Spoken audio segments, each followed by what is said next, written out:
Hello नमस्कार, जय हिंद, वंदे मातरम। आप देख रहे हैं जियो न्यूज और हम आपके लिए लेकर आए हैं देश दुनिया की आपके राज्य शहर की सिलेक्टेड काम की फटाफट बड़ी खबरें। लेकिन उससे पहले यदि आपने हमारे चैनल को सब्सक्राइब नहीं किया है तो चैनल को सब्सक्राइब करके बेल नोटिफिकेशन ऑन करें और इस वीडियो को ज्यादा से ज्यादा लाइक और शेयर करें। बड़ी खबरें देखने से पहले आपके लिए आज का सवाल, क्षेत्रफल की दृष्टि से भारत का सबसे बड़ा राज्य कौन सा है? Option A Madhya Pradesh, option B Maharashtra, option C Uttar Pradesh और ऑप्शन डी राजस्थान। इस सवाल का जवाब हमें कमेंट करें और आप किस राज्य और शहर की ज्यादा खबरें देखना चाहते हैं हमें कमेंट करके बताएं ताकि हम आपके राज्य शहर की ज्यादा खबरें दिखा सकें। चलिए अब देखते हैं आज की फटाफट बड़ी खबरें।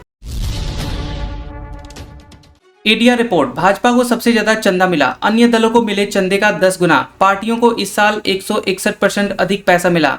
एसोसिएशन फॉर डेमोक्रेटिक रिफॉर्म्स यानी एडीआर की रिपोर्ट के मुताबिक वित्त वर्ष 2024-25 में राष्ट्रीय राजनीतिक दलों को मिले चंदे में 161% की बढ़ोतरी हुई है। बीजेपी को सभी राष्ट्रीय दलों को मिलाकर मिले कुल चंदे से भी 10 गुना ज्यादा पैसा मिला है। रिपोर्ट के मुताबिक 20,000 रुपए से ज्यादा के कुल चंदे की राशि 6,648.563 करोड़ रुपए रही है, जो कि 11,343 दान से मिली है। इसमें अकेले बीजेपी को 6,074.015 करोड़ रुपए यानी 5,522 दान मिले हैं। इसके बाद कांग्रेस को 517.394 करोड़ रुपए यानी 2,501 दान मिले हैं। बीजेपी को मिला चंदा कांग्रेस, आम आदमी पार्टी, सीपीआईएम और नेशनल पीपल्स पार्टी एनपीईपी इन सभी के कुल चंदे से 10 गुना से भी ज्यादा है। वहीं बहुजन समाज पार्टी बीएसपी ने बताया है कि उसे 20,000 रुपए से ज्यादा का कोई चंदा नहीं मिला है, जैसा कि वह पिछले 19 सालों से कहती आ रही है।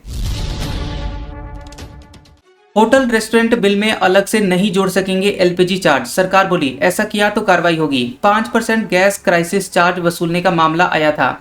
होटल रेस्टोरेंट ग्राहकों से एलपीजी चार्ज नहीं ले सकेंगे। केंद्र सरकार ने कहा है कि रेस्टोरेंट अपने बिल में खाने की कीमत के अलावा केवल सरकारी टैक्स जोड़ सकेंगे। एलपीजी संकट के बीच central consumer protection authority CCPA ने कहा है कि होटल रेस्टोरेंट को अपनी सभी इनपुट कॉस्ट को मेन्यू में दी गई कीमतों में ही शामिल करना होगा। अगर कोई रेस्टोरेंट गैस की बढ़ती हुई कीमतें या फिर किसी अन्य ऑपरेशनल खर्च का हवाला देकर बिल में अलग से चार्ज जोड़ता है तो ये नियमों का उल्लंघन माना जाएगा।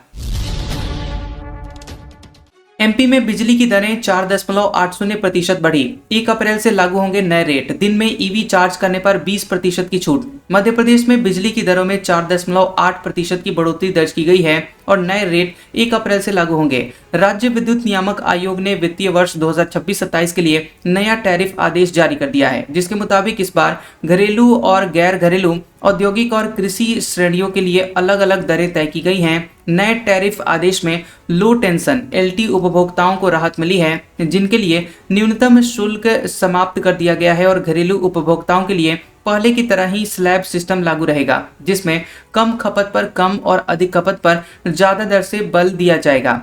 वहीं गैर घरेलू उपभोक्ताओं के लिए लोड और खपत के आधार पर रेट लगेगा। लखनऊ दुनिया का 58वां सबसे प्रदूषित शहर। दुनिया के टॉप 100 प्रदूषित शहरों में यूपी के 11। बच्चों के स्वास्थ्य को गंभीर खतरा। लखनऊ दुनिया का 58वां सबसे प्रदूषित शहर हो गया है। यहाँ का पार्टिकुलेट मैटर यानी PM 2.5 का औसत 54.2 माइक्रोग्राम प्रति मीटर क्यूब दर्ज हुआ है। PM 2.5 का मतलब है 2.5 माइक्रोमीटर से कम व्यास वाले कितने धूल कण 1 घन मीटर हवा में मौजूद हैं। ये कण उड़ती हुई धूल, वाहनों के धुएं, निर्माण और टूटे हुए घरों के मलबे में रहते हैं। स्विट्जरलैंड की संस्था IQ एयर ने 2025 के आंकड़े जारी किए हैं और इन आंकड़ों के मुताबिक दुनिया के सबसे प्रदूषित 100 शहरों में 64 भारत के हैं। इनमें से भी यूपी के 11 शहर शामिल हैं और गाजियाबाद का लोनी दुनिया में सबसे प्रदूषित शहर के रूप में शामिल हुआ है। स्वास्थ्य विभाग ने बच्चों और बुजुर्गों का खास ध्यान रखने की नसीहत दी है। योगी बोले जंग न होती तो रवि किशन दुबई में होते। जैसे पहले सिलेंडर घर पहुंचता था अब भी पहुंचाएंगे, अफवाहों से सतर्क रहिए। गोरखपुर में सीएम योगी ने कहा कि अमेरिका, इजराइल और ईरान में युद्ध चल रहा है। ये लंबा खिंचा तो हर व्यक्ति पर असर पड़ेगा। हमें घबराना नहीं है, अफवाहों पर ध्यान नहीं देना है। चुनौती आती है और सबको सरकार के साथ कदम से कदम मिलाकर चलना होगा। यही सच्ची राष्ट्रभक्ति होती है। योगी ने सांसद रवि किशन की चुटकी ली और कहा कि युद्ध न होता तो हो सकता कि रवि किशन दुबई में होते, लेकिन वहां हालात ठीक नहीं है तो उन्होंने सोचा कि चलो मैं भी सहजनवा चलता हूं। अखिलेश बोले हमने मिट्टी के 2 चूल्हे बनवा लिए हैं। गैस की लत पर तंज। पूजा पाल पर कहा हमारी विधायक को गुमराह किया गया। समाजवादी पार्टी के प्रमुख अखिलेश यादव ने लखनऊ में दोपहर 12 बजे प्रेस कॉन्फ्रेंस कर सीएम योगी पर तंज कसा। उन्होंने कहा कि वह धुरंधर से भी बड़े धुरंधर हैं। हमारी विधायक पूजा पाल को गुमराह कर ले गए, बताइए हम कहां एफआईआर करवाएं। उन्होंने कहा कि महिला थी इसलिए पहले नहीं निकाला गया, बाद में मजबूरी में निकालना पड़ा। ये बयान इसलिए दिए जा रहे हैं कि कहीं से टिकट मिल जाए। दरअसल 24 मार्च को पूजा पाल ने कहा था कि सीएम योगी धुरंधर मुख्यमंत्री हैं। उन्होंने अतीक और मुख्तार अंसारी जैसे माफिया का अंत किया। यूपी में एक कंपनी ने पेट्रोल के दाम 5.30 रुपए बढ़ाए, डीजल 3 रुपए महंगा, पंपों पर भीड़, ट्रॉली में 7 भगोने लादकर पहुंचा युवक। यूपी के कई जिलों में पेट्रोल डीजल के लिए पंपों पर लाइनें लगी हैं। कुछ जिलों के कई पंपों पर पेट्रोल डीजल खत्म हो गया। लखनऊ के भी 4 पेट्रोल पंप वीरान पड़े हैं। पेट्रोल नहीं होने की वजह से लोगों को लौटना पड़ रहा है। देवरिया, सुल्तानपुर और गोंडा समेत कई जिलों के पेट्रोल पंपों पर गुरुवार को भी भीड़ उमड़ी। लोग बड़े बड़े डिब्बे लेकर पेट्रोल डीजल भरवाने के लिए पहुंच गए। कई जगह पर लंबी लाइनें लग रही हैं। लोगों को घंटों इंतजार करना पड़ रहा है। गोरखपुर में दोपहर 12 बजे एक युवक बाइक पर एक और टंकी लादकर तेल लेने पहुंचा और कहा कि दोनों टंकियां फुल कर दीजिए। नायरा ने पेट्रोल 5 रुपए और डीजल 3 रुपए महंगा किया। भोपाल में 1 लीटर पेट्रोल 112 रुपए और डीजल 95 रुपए का हुआ। कच्चा तेल महंगा होना वजह। ईरान जंग के बीच नायरा एनर्जी का पेट्रोल 5 रुपए प्रति लीटर और डीजल में 3 रुपए महंगा हो गया है। अब भोपाल में पेट्रोल की कीमत 111 रुपए 72 पैसे और डीजल 94 रुपए 88 पैसे पर पहुंच गया है। नायरा एनर्जी की ओर से ये बढ़ोतरी की गई है, जो कि अलग अलग राज्यों में वहां के लोकल टैक्स और वैट के हिसाब से अलग अलग हो सकती है। कुछ राज्यों में पेट्रोल की कीमतों में 5 रुपए 30 पैसे प्रति लीटर का इजाफा देखा गया। नायरा के देश भर में करीब 7,000 पेट्रोल पंप हैं। नेपाल में नए सांसदों ने ली शपथ। बालेन शाह आज ले सकते हैं पीएम पद की शपथ। नेपाल में नई संसद की शुरुआत हो गई है। काठमांडू के सिंह दरबार स्थित अस्थायी संसद भवन में नवनिर्वाचित सांसदों ने पद और गोपनीयता की शपथ ली। इसके साथ ही देश में नई विधायी अवधि की औपचारिक शुरुआत हो गई है। सबसे सीनियर सांसद अर्जुन नरसिंह केसी ने सभी सदस्यों को शपथ दिलाई और संसद सचिवालय के मुताबिक 63 सांसदों ने अपनी मातृभाषा में शपथ ली। इस दौरान सांसद पारंपरिक और क्षेत्रीय वेशभूषा में नजर आए। पुतिन बोले, ईरान युद्ध से कोविड जैसे हालात का खतरा। जो जंग लड़ रहे उन्हें भी इसके असर का अंदाजा नहीं। रूस के राष्ट्रपति व्लादिमीर पुतिन ने ईरान युद्ध को लेकर चेतावनी दी है। उन्होंने कहा कि इस युद्ध से कोविड महामारी जैसे हालात हो सकते हैं। मॉस्को में बिजनेस लीडर से बातचीत में पुतिन ने कहा कि मिडिल ईस्ट में जारी जंग के नतीजों का सटीक अनुमान लगाना मुश्किल है। उन्होंने कहा कि जो देश इस युद्ध में शामिल है उन्हें भी इसके असर का अंदाजा नहीं है। उन्होंने बताया कि इस संघर्ष का असर अंतर्राष्ट्रीय लॉजिस्टिक्स, उत्पादन और सप्लाई चेन पर पड़ रहा है। इसके साथ ही तेल, गैस, धातु और उर्वरक सेक्टर की कंपनियों पर भी दबाव पड़ रहा है। इसी बीच खबरें हैं कि अमेरिका ईरान के खार्ग द्वीप पर जमीनी हमला यानी ग्राउंड इन्वेजन कर सकता है। इसके जवाब में ईरान के बाब अल मंदेब स्ट्रेट को बंद करने की चेतावनी दी है। केदारनाथ बद्रीनाथ में बिना लिमिट के होंगे दर्शन। पुरोहितों के विरोध पर हटी कैपिंग। सीएम धामी बोले, किसी को नहीं रोका जाएगा। चारधाम यात्रा शुरू होने से ठीक पहले उत्तराखंड सरकार ने कैपिंग यानी रोजाना श्रद्धालुओं की संख्या तय करने की व्यवस्था खत्म कर दी है। मुख्यमंत्री पुष्कर सिंह धामी ने साफ कहा है कि अब किसी भी श्रद्धालु को दर्शन से नहीं रोका जाएगा, चाहे संख्या कितनी भी क्यों ना हो। ये फैसला तीर्थ पुरोहितों के विरोध के बाद लिया गया है। उत्तराखंड में 19 अप्रैल से चारधाम यात्रा शुरू हो रही है। यात्रा को लेकर श्रद्धालुओं में जबरदस्त उत्साह है। अब तक करीब 10 लाख श्रद्धालु पंजीकरण करवा चुके हैं, जबकि GMVN के जरिए 5 करोड़ रुपए से ज्यादा की एडवांस बुकिंग हो चुकी है। पहले पर्यटन विभाग ने योजना बनाई थी कि पिछले साल की तरह इस बार भी केदारनाथ में रोजाना 18,600 और बद्रीनाथ में 21,600 श्रद्धालुओं की लिमिट रहेगी। मोदी ईरान जंग पर मुख्यमंत्रियों से बात करेंगे। संसद में कहा था, आने वाला समय कोरोना जैसी परीक्षा लेगा, मिलकर काम करना होगा। प्रधानमंत्री नरेंद्र मोदी 27 मार्च को वीडियो कॉन्फ्रेंसिंग के जरिए मुख्यमंत्रियों से बात करेंगे, जिसमें ईरान जंग के बाद बिगड़े हालात पर चर्चा संभव है। चुनावी राज्यों में सीएम इसमें शामिल नहीं होंगे।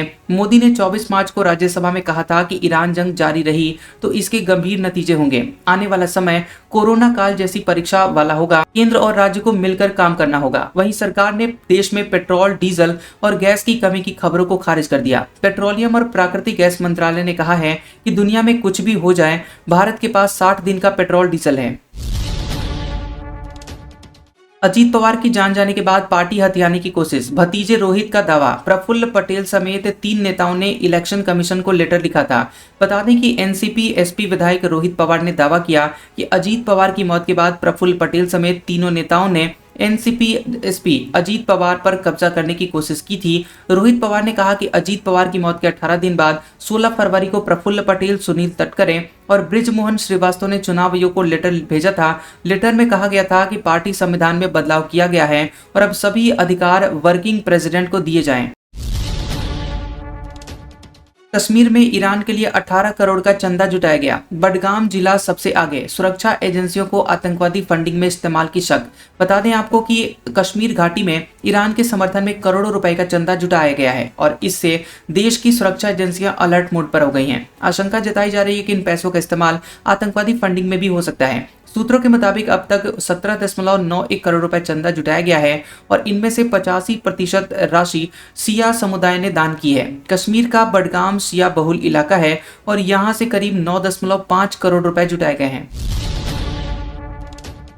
राहुल गांधी बोले, केरल की नर्स ने रात भर मेरी मां को संभाला। सभा में कहा, नर्सें ही यहां की पहचान। राज्य में 5 लाख नर्सें हैं। 9 अप्रैल को चुनाव। राहुल गांधी ने एक सभा में सोनिया गांधी की देखभाल कर रही केरल की नर्स का जिक्र किया और उन्हें राज्य की पहचान बताया। दरअसल बुधवार को राहुल गांधी को कोझिकोड जाना था, लेकिन वे सोनिया गांधी के हॉस्पिटल में भर्ती होने की वजह से जा नहीं पाए। उन्होंने लोगों को वर्चुअली संबोधित किया। राहुल ने कहा कि मैं हॉस्पिटल में अपनी मां के कमरे में एक छोटे से सोफे पर सो रहा था। मैं भी एक बेटे की तरह अपनी मां की सेहत को लेकर बहुत परेशान हूं। हालांकि केरल की नर्स ने मेरी मां का बहुत ख्याल रखा, जिससे उन्हें राहत मिली। सिर्फ केरल की बात करें तो राज्य में करीब 5 लाख नर्सें रजिस्टर्ड हैं। वहीं देश भर में केरल की 10 लाख से ज्यादा नर्सें काम करती हैं। वहीं विदेश में ये संख्या 20 लाख से ज्यादा है। ऐसा कहा जा रहा है कि राहुल गांधी ने नर्स का जिक्र कर इस तबके को साधने की कोशिश की है। केरल में 9 अप्रैल को सिंगल फेज में विधानसभा के चुनाव होने हैं।